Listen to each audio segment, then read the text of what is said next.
తెలుగుదేశం స్ట్రాంగ్గా ఉన్నటువంటి సెగ్మెంట్ అని చిన్నాభిన్నం చేసేసారు. బీజేపీ స్ట్రాంగ్గా ఉన్న సెగ్మెంట్ అని చిన్నాభిన్నం చేసేసారు. కాంగ్రెస్కి ఫెచ్చింగ్ అయ్యే ప్లేసెస్తో కలుపుకొచ్చారు అక్కడ. తద్వారా కాంగ్రెస్ రెండోసారి కూడా అధికారంలోకి వచ్చింది. కాకపోతే అత్యవసరం అంత ప్రయత్నించినా కూడా. ఇది నాడు జరిగినటువంటిది. తర్వాత ఇప్పుడు మళ్ళీ అలాంటి ఛాన్స్ చంద్రబాబు గారికి వస్తుంది. ఇవాళ వైసీపీ బలంగా రేపు పొద్దున పులివెందుల ఇందులో ఒకటి మహిళా రిజర్వేషన్ మస్ట్.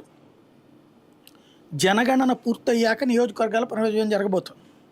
నియోజకవర్గ పునర్విభజన జరగగానే మహిళా రిజర్వేషన్ అమలు అన్నది కేంద్రం ఆల్రెడీ బిల్లు పార్లమెంట్ ఆమోదం పొందేసింది. కట్ ఆఫ్ డేట్ మాత్రమే దాంట్లో లెక్క ఇది పెట్టారు. కాబట్టి అదే అనేది నియోజకవర్గాల పునర్విభజన అవ్వగానే మహిళా రిజర్వేషన్ అమలు అని చెప్పారు. ఇప్పుడు 27లో కులగణన పూర్తయిపోతుంది.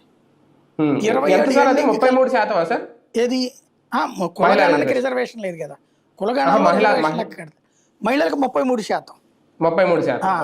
ఇది మీకు 2027 ఎండింగ్ కల్లా నియోజకవర్గాల పునర్విభజన జరిగితే 2028 మార్చి ఏప్రిల్ నాటికి మహిళా రిజర్వేషన్ లైన్లోకి వచ్చేది. అంటే 27 తర్వాత జరగబోయే ఏ ఎన్నికైనా రాష్ట్రాల ఎన్నికలకైనా సరే 33% మహిళా రిజర్వేషన్ వచ్చేస్తుంది.